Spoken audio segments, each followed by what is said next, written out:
Okay, I wanted to say good afternoon to you all and thank you for coming.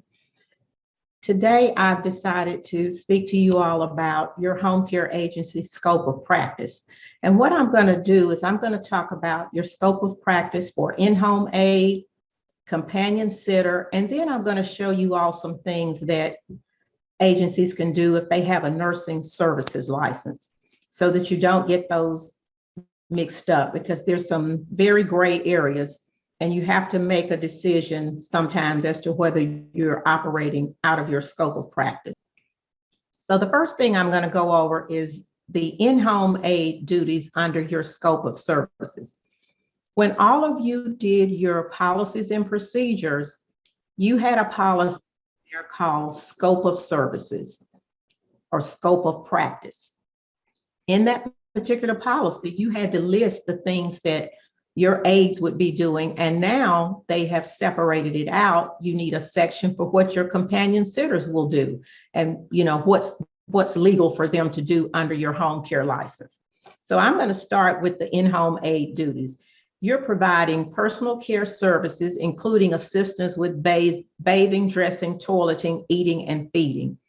Those are the 5 ADLs that you will be addressing with your client. And then you can also assist with ambulation, transfers, active and passive range of motion. You all know what that is. Usually when I had clients that needed range of motion, or if that was part of their care plan, I always like for the aides to see the PT person do it or show them, how they could assist the client. A nurse can do that as well. Self-monitoring of temperatures and weight. That means you assist the client with taking their temperature or monitoring their weight, keeping them safe, making sure the equipment is available, and any prescribed exercises. And that would be also things from PT. If they had certain exercises, if they needed to walk several times a day, or if they needed to do leg lifts while they're sitting, all of that would be prescribed exercises. And then the really important one is administering of medications.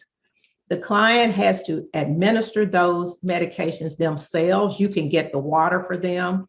Remember, as an aide of a home care agency, you do not go inside the prescription bottle. However, if those medications are already drawn up and they're in a compartment, you can help the client to get to that and give them the water.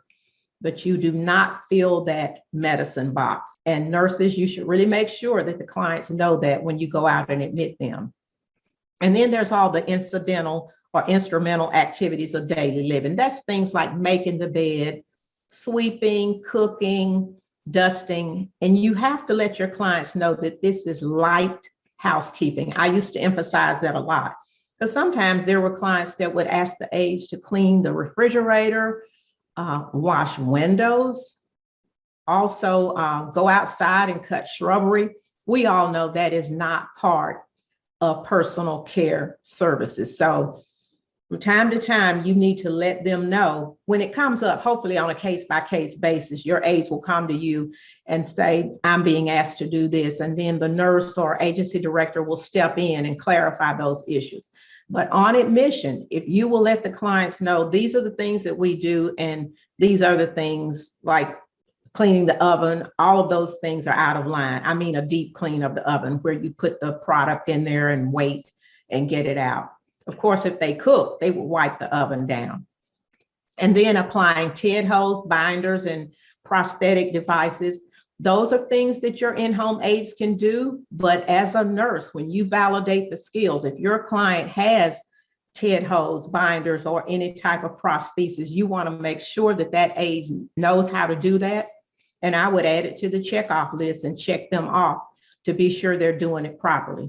Because something as simple as applying TED hose, if they apply those with a wrinkle in it, it can really damage the client's skin. And they're not easy to put on. So that's a skill that they really need to know. And then you make sure your aides know that they can record, and they must and should report any changes in the client's condition to the RN supervisor. Those aides are the eyes and ears of your agency. They are with that client every day. And whenever there's a change in the client's status, a lot of times the aide is the first one to see it because they know how Miss Jones usually moves when they help her into the shower. If she's slower that day, or if they come in that morning and she's normally up, she's still in the bed, they see those changes quickly. It may just be a little something, they're just tired, went to bed late. But if it's really something where they're concerned, they do need to call and let the supervisor know. And then for the companion sitter and respite services, those of you that have an in-home aide license, you also have companion sitter and respite services included on your license. If you look at it, you'll see that down at the bottom where they list it. However, there are agencies that only do companion sitter and respite services. And those duties that you can do under that, first of all, I will say, if you do companion sitter respite services only, those are services where you do not touch the client.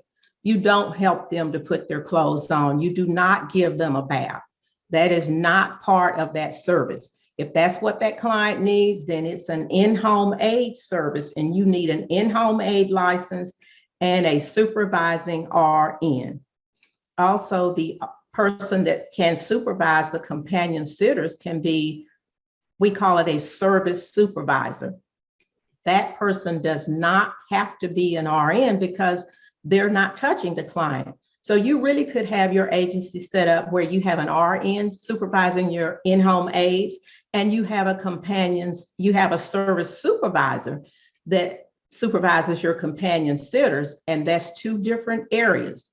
Now, the RN can supervise both, but the service supervisor can only supervise the companion sitters.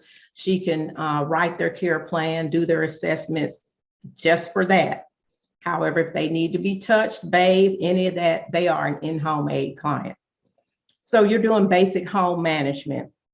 And that may be things like helping the client to get their bills together, or making appointments over the phone. You can go shopping with them, of course, preparing meals, and then transportation. You need to decide what type of transportation will your agency do. Many of the just straight companion sitter agencies, transportation is a huge part of what they do. They will either take the client places in their own car or the company car, or maybe the client's car. So the agency needs to determine how much transportation and what level you're going to do. Also, with your liability insurance, they will ask you those questions in particular. If you're transporting clients with your car, their car, they want to know that you have checked that the person that's driving, their driving status, they want you to check that once a year, and your insurance company will let you know that. So transportation is important, and it can vary by agency. You can do things like you're entertaining the client under companion services. You can play games, cards, reading, watching TV, and just socialization. Those are the things you do just as a companion. With the medication, it's medication reminders, and that's pretty much what you do with in-home aide as well. You're reminding them to take their medication. Hopefully they can get to it on their own and get their own water, but you're just reminding them. And this last statement, any other services that do not require hands-on care. Just remember, if you keep in mind that you do not touch that client or assist them with anything personal, they can be a companion sitter client. But however, if you do, they are an in-home aide client. And then I wanted to go over today to show you all what nursing services are. If you just have an in-home aide license with the state of North Carolina, the things I'm going to show you now are things you should not be doing. However, you can get a nursing services addendum added to your home care license, but it's a whole nother checklist, and it is huge, really. There's a number of sections to it, and it goes over all these processes, procedures, but you can get that. But if you just have an in-home aide license or companion sitter license, these are things that you should not be doing, and I want you all to know what those are. If you have a nursing services license, you can administer medications and infusions. perform ostomy care on a new ostomy or one that has something going on. You can change or those nurses, all of these are nursing functions. They can change or replace a gastrostomy tube or suprapubic catheter or an NG tube and Foley catheters. They can do all of that because they're basically RNs or LPNs that has been delegated to them. That's what they can do. And those are things just a straight in-home agency cannot do. They can draw blood or get a laboratory specimen, remove sutures. And also, sometimes you all have clients that have a significant wound and they need wound care. Those are nursing services that are providing deep wound care, that are coming in, taking that dressing off, cleaning the wound, and adding any kind of medication to it. I will mention that if you have a client that has a wound and your aide is giving them a bath or whatever, or they see that it has come off, I used to have my aides to reinforce it, maybe put another pad or something over it, a sterile pad, and just reinforce it. But they are not to mess with a wound because that is not what they do. And then you let the home health agency or the nursing services agency know what's going on so they can come and take care of it. If you have nursing services, you can prepare those medications for the individual. You can put them in those containers and draw up those meds, but that would be a nurse doing that. There are many agencies in North Carolina, just because they wanted to prepare medications for those individuals, they actually went to get a full nursing services license because that was so important to their business. Also under nursing services, the nurses of course are performing assessments and treatments. They're doing a lot of teaching, and you're doing teaching also in home care. Your RN can teach, even your aides can teach. One thing that I used to talk to my aides about teaching was that sometimes maybe you have a client that should not have a lot of salt in their diet. And you notice that the client wants you to fix bologna, hot dogs, canned soup. Those are not things that they should have. But when you're in someone's home, you have to fix what they have there. So I would tell my aides, yes, they're not supposed to have it, but you have to fix what they have, and you can teach. You can tell Miss Jones, you really should buy more fresh meats or frozen vegetables. This is really not compliant with your diet. So that's one thing aides can teach that, or even safety measures. Sometimes your clients are moving around the house with slides on and they don't walk very well. They may need a shoe where their foot is inside that shoe with some Velcro across the top to keep them safe. Those are things that an aide can help them with and tell them you need a different kind of shoe. It would help you to move better. So teaching is always appropriate, but under nursing services, they would probably teach more things about wound care or taking care of an IV site. Also, any service that needs to be done by a nurse, an RN or an LPN. An LPN is able to work under nursing services, but she is working under the supervision of the registered nurse supervisor. Under your in-home aide license, there is no role for an LPN, only your RN. LPNs cannot do an independent assessment in the state of North Carolina. So you cannot hire an LPN to be your supervisor. It has to be an RN supervisor under home care. However, under nursing services, they can delegate some duties to an LPN because she's under the supervision of an RN. Also, the nurse would initiate whatever referrals to other agencies, because the good reason for a nurse to do that is because she knows all of the things that the other agency needs to know. Hopefully she's well versed in resources and what's available in the community and where that person needs to go. Hopefully all of that your nurse would be able to do, or the nurse for nursing services. And even for home care, you need to know about your resources. I wanted to again let you all know that I provide this information for you once a month. I'm happy to do it.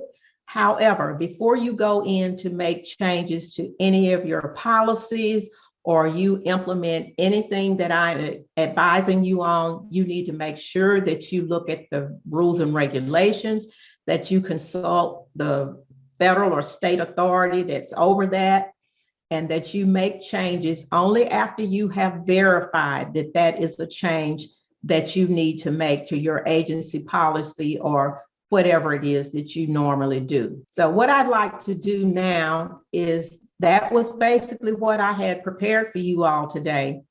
I'd like to open it up for questions. If any questions came in your mind, feel free to open your mic and let me know what questions you have. It doesn't have to be related to what I just covered. It can also be any question, because I like for this to be an open forum so that we can discuss things and I can get back to you if I don't have an answer on it today. Hello. I do have a question. As far as with the companion sitter services, this is a service that is basically for private pay. This is mostly a private pay service, right?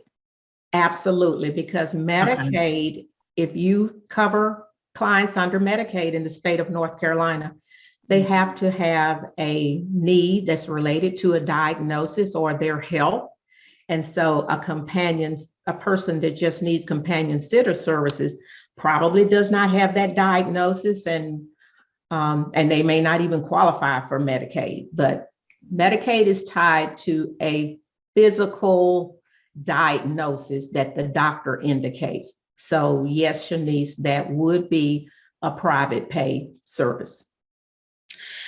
What I had a question. What are some other EVVs that systems that people are using besides SANDATA, since that's a requirement? Okay, Nicole, I don't know any of those right off, but if some of you will open your mic, if you're not using SANDATA, do you have others that you have tried out? I'm sure we can get a list, because when North Carolina chose SANDATA, they looked at about 8 or more other systems. So that means all of those people provided, and they chose SANDATA. But is there anyone on the line that's using any other electronic visit verification system that they would like to recommend? Well, this is Frank. We don't take Medicaid clients, but I know that we use ClearCare, and ClearCare has been approved by the state for EVV. Great. We like their software. It's good. Great. So there's one, And Nicole, thank you. ClearCare. Now, Nicole, keep in mind, if you use something, if you're going to do Medicaid and you use something different than SANDATA, SANDATA has a free feature for you to use because you are under North Carolina Medicaid. So it would be a system that you would have to pay for. So just keep that in mind. Yes, and this is Shanice. I use SimbaCare software. And you've been very pleased with them, haven't you, Shanice? Yes, I have. It works well for us. Okay. Is it affordable? I would say that it will go up to 3% of your billing. Yeah, it comes in a bundle, Shanice, correct? Okay. Yes, it does. It provides the electronic records for us. Of course, the EVV. They also provide a lot of training to keep up with a lot of the policies or the changes that take place and work for you to make sure that you stay in those compliances. So it is, I really like it. Anyone else have one that they would like to mention? Hey, Miss Patty, I'm Brandon. I'm brand new, of course. And I guess for anyone out there who started their business, those who are running their business out of their home, what are your recommendations? Did you have to get a live work permit from the city of Raleigh, or do you recommend like a virtual office? Okay, let me address that a little bit, Brandon. When you sign up or look at the checklist, it says that you should have a commercial lease in order to get approved. However, you can operate from home, but you would need to, these are the things you need to be cautious of. If you live in a community where you have a homeowners association, many of those will not allow you to run a business from home. Also, if you live in an apartment, most of them will not allow you to have a business there. So what I've been seeing my clients do is they've been going to the zoning commission for your county or for your area. If your HOA says you can run a business from home, you need to go to the county or the city and to zoning and let them give you a letter saying that your address at 123 Jones Street is okay for you to operate this business from your home. So that's what I've been seeing. Does anyone else want to address that may be doing that? But you can operate from home. And the other stipulation is that there needs to be a sign outside your home, townhouse, whatever, that indicates that the business is located there. The name of the business has to be on it, so that should a surveyor or an investigator or anyone come to your business, they don't have to look for you. They need to know that you're there. I was told it can be in the window, on the door, whatever, but you need to have your location clearly marked so that if just a random individual walked up, they would know this is ABC Home Care at this address, and they would know that they're in the right place. Good deal. Thank you again. Yes, so I know you mentioned about you can't touch the client if you're a companion service. So what about pushing a wheelchair? Would that count as touching? No, it wouldn't. I would say you can push a wheelchair. It's just the personal care part, the bathing and the dressing. That's what you can't do. Now, if that person, listen to this now, they can get in that wheelchair on their own and you don't have to touch them or anything. That's going to be a fine line right there, because if a person is wheelchair, maybe not wheelchair bound, but they need it because they're unstable, they may be right on that line, Davita, to where they may not be a companion sitter client. And as the service supervisor or the RN, you really need to watch that. Okay, I got one last question. Now, I know you mentioned that it would have to be private pay. So what about the CAP DA waiver? I think that's what you call it. Would that cover the cost? I mean, the reimbursement? Okay, let me tell you what CAP DA is. CAP DA is a Medicaid paid service. It is really just a step up level from personal care services. It just means, yes, this client is on Medicaid. They have enough needs to qualify to be in a nursing facility. However, their family has chosen to keep them at home. So then they're given a budget for all of the things that they need, but they actually qualify to be in a facility and really in order to get on CAP. There's a form that the doctor has to fill out before a client goes on CAP. It's called an F as in Frank, L as in Larry 2, and FL2. It is the same form that's filled out before they go into a nursing facility. So no, it would not be covered under CAP, because then we go back to the physical need of being on Medicaid, period, for any type of personal care service, Davita. Okay. Now, they may have a long-term care policy that might cover that, but most of them are the same with having a physical need as well. Oh, I see. Okay, thank you. Mm-hmm. Any other questions? How you doing, Miss Patty? It's Karima. Thank you for having me again. Yes, thank you.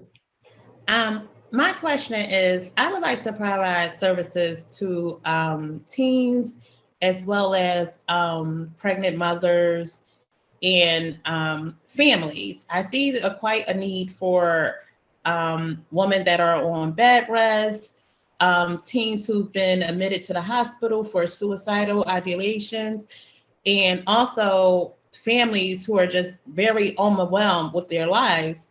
Are we allowed to send out aids for that? Karima, where are you located? In South Carolina. Okay, so most of us on the call are in North Carolina, but I will tell you how we do it here. Once we, when we get ready to enter our applications to have a license, we indicate what the age range is that we would like to cover. In North Carolina, it can go from 0 to 120 or 21 to 120. So that is how we get cleared to do clients that are whatever age, and then whatever the services that you provide. If you're providing care for every age group, then of course you can do children and adolescents. We also have the option when you go in and choose your services under Medicaid or whatever, you have the option to do pregnant women if you would like to do that. Now that's North Carolina. That is how we do it here. I'm not sure about where you are, but you need to check with DHHS and find out how do you have to indicate the ages of the clients that you will serve. And of course, if you can take a client that's of any age and you are abiding by all your rules and regulations, and if that family wants to pay you privately, by all means, you can do it. But those are the things. Find out if you can do clients from 0 to 120 is what it is in North Carolina. And then if you're not under any payer program like a Medicaid or whatever, then of course you can have those individuals pay you privately to perform whatever service you're authorized to provide for the community. Any other questions? I have a question, Patty. For those of us who are new to opening their business, does anyone have any suggestion on how they build their clientele? Does anyone want to address that? So I'm Nicole from Careology, and I'm in Greensboro, North Carolina.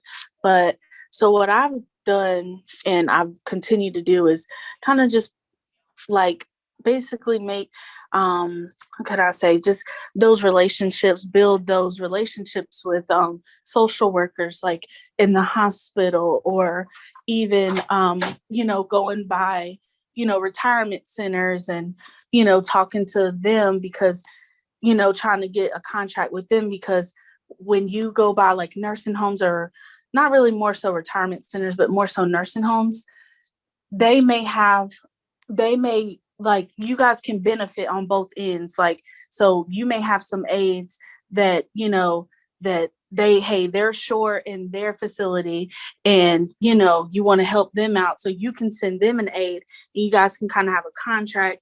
And I've taken all the time, taking my cards by to discount medical supply stores. I've gotten a few clients from that as well. Okay, so let me address something about what Nicole just said.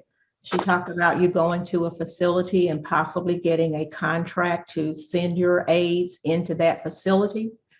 Now, if you're contracting directly with the facility, you need a type of license that's called a nursing pool, POOL.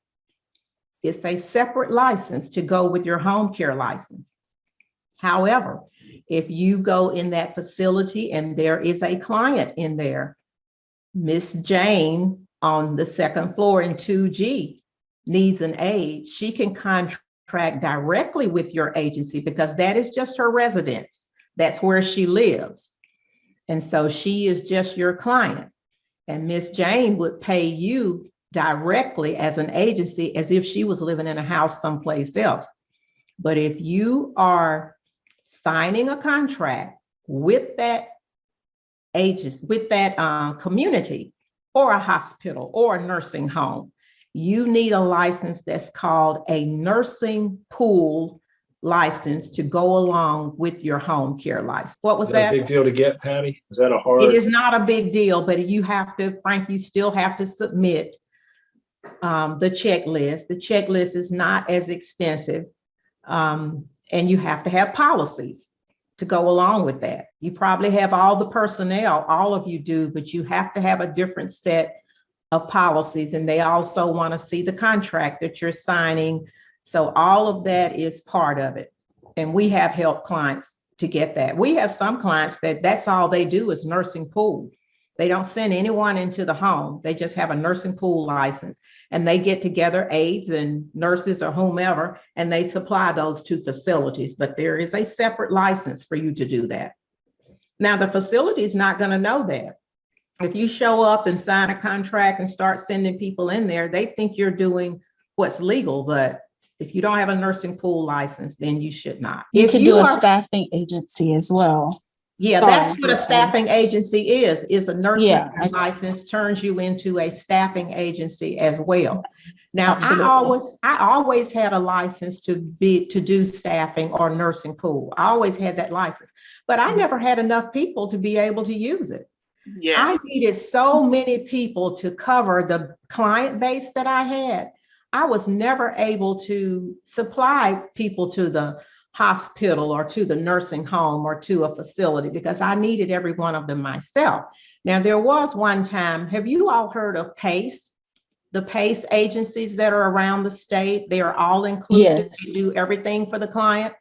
Mhm. There was one time that I actually supplied some aids to PACE because, you know, PACE, when we weren't in COVID, and they may be back doing it now, they have a daycare where they bring people in during the day, a few days a week.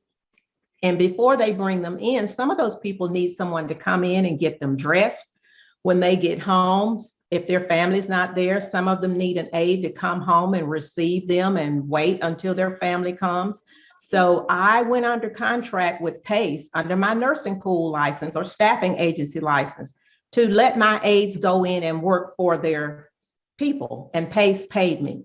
Also, that daycare that they have where they bring the people in to socialize them, I also supplied an aide there to go in and work in that center. So that was the only time I ever used my staffing because I just did not ever have enough people to be able to staff out like that because I had my own clients and I had to cover them. Hi, Patty. Hi, Yes. this is Kate from Illinois. Thank you so much for this meeting. Question for you. When you had your own nursing pool agency, did you have, oh, I'm sorry. I didn't know somebody else was talking. Go ahead, Hello? Kate. Oh, sorry. I wanted to know whether did you own the two entities under one umbrella or did you own them separately? Like your home care agency, was that the home care agency that also held onto your nursing pool agency? Yes, it Or was were there two- one, it was Kate, it was one agency with the authority to do both services. Oh, One was okay. I could send aides into the home, and the other, because I had the nursing pools / staffing, I could supply aides also to facilities. But it was one license, and my license listed all of that. It said in-home aide, companion sitter, nursing pool, all of that was on that one license that I had, and I had to know what I could or couldn't do. Oh, okay. And the nursing pool license, were you able to supply like RNs too then or LPNs with that, or were they only limited to caregivers? You can supply RNs and LPNs if you can get them and you have all your policies and procedures in place. Yes, you can. Okay. All right. Thank you so much, Ms. Patty. Appreciate Now it. that's here in North Carolina, Kate. You said you're in Illinois. So I'm in check- Illinois, but they call it a staffing agency in Illinois. I was just, Yeah. like I was thinking about it, but I was going to look into it and see whether it's something I can explore. Okay, that's great. I don't have that now. Yeah, thank you. I have a question. So for companion services, if we provide transportation, can we get reimbursed from Medicaid for that? Now, Medicaid does supply transportation, and there are agencies that will supply transportation under Medicaid. However, it's going to be for a Medicaid client. And we just discussed that probably a companion sitter client that does not have those physical diagnoses, they're not going to be a Medicaid client. Okay. So that's going to be private pay as well, unless that client has some type of insurance that will clear them to bill that through their insurance. Basically, your companion sitter services are all private pay as far as anything I have ever seen. It may be that even if Medicare really starts to fully cover personal care services, it's going to be based on a diagnosis. It'll be very similar to Medicaid. I have another quick question. Okay. So if so just say you have a Medicaid client and they do, they need to be taken to or from like for transportation, but they get the, transportation through Medicaid. Can you be their home care person, and then of course, be the person transporting them as well? You mean if they have 3 hours that you're going to be with them, can you take them out of the home within that 3-hour period? Is that what you're asking, Nicole? Nicole, I need you to clarify that question. Okay, I'm sorry. So basically, if I have a Medicaid client and they need to go to or from the doctor, will we be able to provide home care service and transportation, right? Okay, well, this is the ruling. Once that client leaves out of the home, you cannot bill for the service.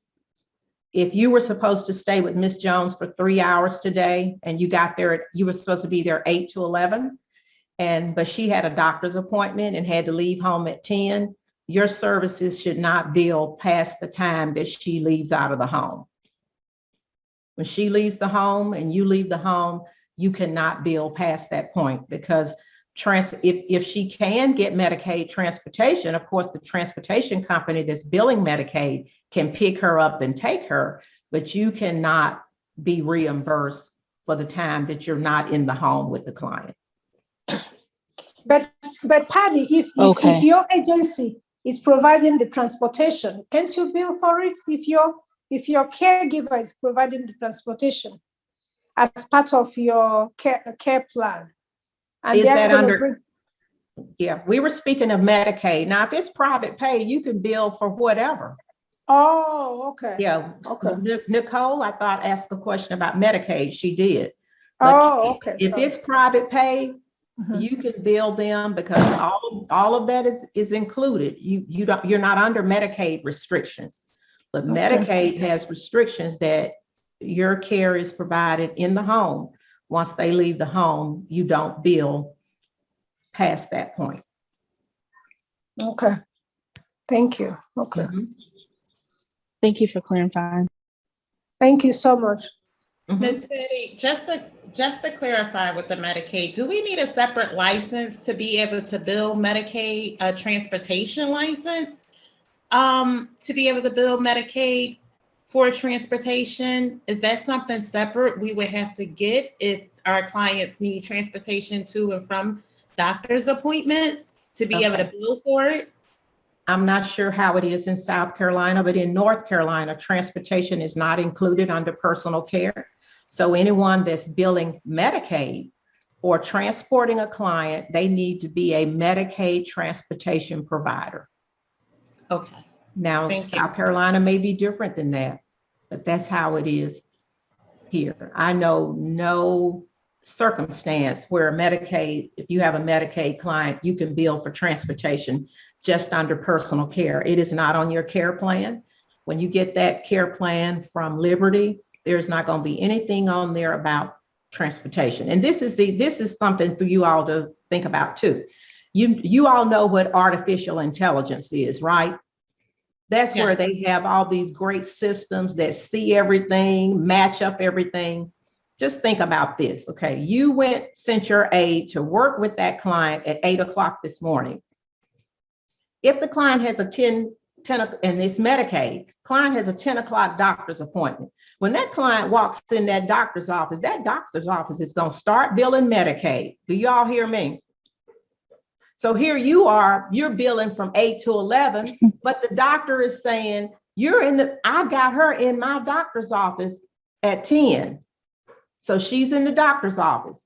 And then if you try to bill for transportation, what if the transportation company comes to pick her up or whatever? There's all these people that are qualified for Medicaid that are dipping in the pool. And with all of this artificial intelligence, they're going to see that somebody overstepped their bounds.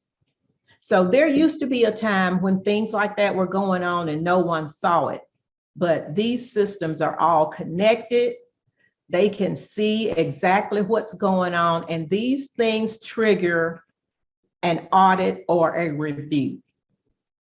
So that's why you may see someone show up to your door and say, well, how could you have had your aide with this lady from 8 to 11 when at 10 o'clock she was in the doctor's office and they billed for an office visit? So just keep that in mind with everything that you do, especially related to Medicaid. All of that stuff is being looked at. That's how they know what's really going on. I have another quick question. I just wanted to clarify that your RN does need to do a separate assessment from Liberty's assessment, correct?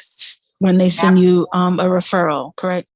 Absolutely. And they are going to Okay. look for that. Yes. You Yeah, cannot. the social worker stated that we didn't have to do one. And I'm like, no, we do. No, look in your policies and procedures. And also, when you get qualified for Medicaid, there is the system that you all go on to pull all of your information is called QI report. There are training modules in there. And those training modules will let you know there should be a physical assessment done by the RN of the agency before you start billing on that client. So yes, you should definitely have an assessment. In addition to Liberty's assessment, that does not cover it. And just thinking about that, you all there, if you do Medicaid, all throughout the year, they have seminars and webinars that talk about Medicaid, how you do it, how you do that client under personal care. They have many of those. I used to go to those because things change and they tell you these are the things people aren't doing. You all, if you're doing Medicaid, hopefully you're getting those notices that there's going to be a conference or whatever. They used to have a lot of them over at NC State at the McKimmon Center. And I would always go and just see what was really going on. I know now they're probably doing most of them online, but they may go back to in person. Go to those and see what's going on. At one time, we had a different type of paperwork. This was before we went to QI report, where we did our assessments. The nurse did the assessment for Medicaid clients. There was an agency that was doing Medicaid, but they weren't keeping up with all of the things that when things change. So they gave us a different assessment form. It was different. We had to do things totally different. And there was a consultant that told me they went to an agency. It was a pretty big agency, but they didn't know things had changed. And they were still using the old paperwork. And we had switched like a year before that. And the consultant said it scared her so much that she wouldn't even work with the client because she knew that everything had to be out of date if they were billing under Medicaid and not using the proper paperwork. So pay attention to those emails that you get that say we're having a seminar. All of those things are so important for you to stay up to date because you don't know it until you get a survey or an audit. And it's too late then. You haven't been compliant for all that time. And they too do have the ability to recoup the funds in a case like that. Recoup means take the money back. I do have more questions. With me starting, I just received my license and I'm getting a lot of phone calls and emails from companies to solicit me for using your services for HR, as well as Home Care of Association. A lot of different agencies has been reaching out to me.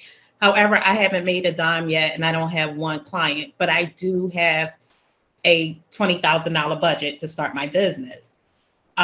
Would you suggest that I start using these companies prior to me getting clients and employees, or should I just do it on my own until I build clientele? Okay, this is my take on it. And I've told most of you heard me say this before. When I started my business, I had no resources. I was a nurse working at night. And so I didn't have the luxury of the $20,000 budget that you're talking about. And it's a good thing because I believe that a business should hold itself up. This is not home care I'm talking about. I'm talking about business right now. And you all are a business. The business should be making money before you go out and buy all the bells and whistles, because that's what you're talking about, Karima. You're talking about the fancy software, all those things that you get after your business may hit 300,000 or 400,000. Now you can go ahead and get it now, but if you're not making any money, that's more going out. My advice to new agencies is that in the beginning, you do everything, you organize your paperwork and do things manually as long as you can until you start to see some cash build up. And then when you go out shopping for these HR systems or whatever these systems are that you go out and get, you know exactly what you need. When you look at their system, you're like, well, can it do this? And that's because you know you've been doing that manually.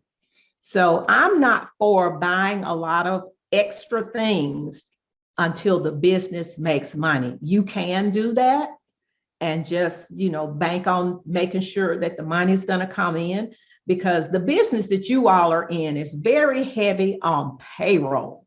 If you have $20,000, you probably need to hold a good bit of that money for payroll, because once you start to hire and you bring people into your business, it's going to take your clients a little while before they pay you, even if it's 3 weeks or a month. Or Medicaid, may take a week or two. You just got to get set up. But the people that work for you, you got to pay those people when it's time to get paid. Now, when I was doing it, I was able to pay my people every 2 weeks. I don't even think you all have the luxury to pay every 2 weeks now. I think you have to pay every week because of your competition, and you all can validate that. But you all are very payroll heavy. Probably, I always saw that 72 to 78% of every penny that came in my door went to payroll. And so you need money for your payroll. And until you start to build up cash and you're seeing it come in, my suggestion for survival is that you do everything you can manually or under some other way until you can buy those nice systems with the bells and whistles or whatever. Now, Shanice mentioned a company, Sembracare. If you're under Medicaid, they will extract a certain percentage from your billing. You may be able to do that. However, Karima, if you have no clients, nothing from nothing means that money has to come out of your bank account. Thank you. Does anyone else have any input on that? I have one question. So is it required that we apply for unemployment insurance, or is that something we can hold off until later? Okay, the ruling in North Carolina is that once you get at least 3 full-time employees, you're supposed to have workers' compensation insurance. That's what it's called, Davita. It's workers' compensation, those W-2 employees. And you all know your employees that you send to work at someone's home on a schedule should be a W-2 employee. They should not be a 1099 under contract, because you tell them what time to go to work, what time to leave. And so you, under the state labor laws, you need to have workers' compensation insurance if you have more than 3 employees full-time. Now, Okay. I'm sorry. So can we be counted as an employee on the payroll? The owner, Yes. are you serving clients? Yes. Okay, so one thing, okay, your workers' compensation rate is going to come off of your total payroll. So say your payroll is $100,000 this year, and your rates will be anywhere from 3 to 5%, even could be higher based on if you had injuries or whatever.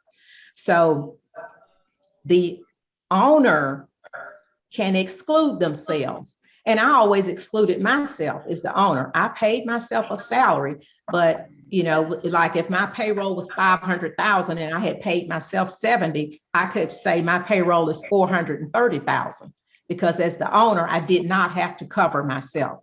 But that's only for the owner. However, Davita, if you're one of the caregivers, I don't know that you want to exclude yourself, because if you get hurt, then you're not covered. Oh, I see. Okay. Gotcha. Miss Patty, hi. I Yes. just want to contribute and say that thank you so much. What you said is very good, but I just want to let the team know from in Illinois, though, I just found out that if I have just one employee, I just have one employee that helps me at the office. I mean, she's potentially a caregiver, but we haven't had any patient yet. But when my state, I had her covered for workman compensation, which I thought was all I needed. But the Illinois Department of Employment Services now says that because I'm paying her, that I was going to have to pay like 3.125% for unemployment insurance on her behalf. So, I mean, I just want to let you know that, I mean, that's maybe specifically for Illinois. So even with just one employer, but the good thing is that I excluded myself from the, workers' compensation insurance. So they let me do that. But I'm going to reconsider it if I become one of the caregivers. But for now, at least, until we have a client, I told them to exclude me. So, but I had to pay for her for both unemployment insurance and workman's compensation. That's for Illinois, just so you know. Thanks. Okay, let me clarify one thing. Unemployment insurance is when you have an employment on W-2, there's a certain amount that the employer has to pay. And so if you have them on W-2, when your payroll goes through, whoever's doing your payroll, they're taking that out. That's no matter what you pay them, whatever little amount you pay them. However, workers' comp is an additional insurance in case they get hurt. So what Kate was talking about was that's the rate for the state of Illinois. North Carolina has a rate also. So anyone on a W-2, you pay half of the unemployment insurance and the employee pays half of it. That's automatically going to come out. But you have to add the additional workers' compensation for if they get hurt when you get more than 3 employees. All that's under the Department of Labor. Okay, thank you. Any other questions, y'all? We've run over, but we can take another question if you all have something. All right, well, it was good seeing you all today. As I said, we do this meeting on the second Friday of each month at 1 p.m. I will email you all and let you know what we're going to do. And I thank you all for coming. I hope it was a benefit to you. And I will try to get this recording edited and we'll try to get it up on our YouTube page. Thank you all so much. And we will be in touch with you. You all have a good weekend. Thank you. Thank you. Bye-bye. Bye.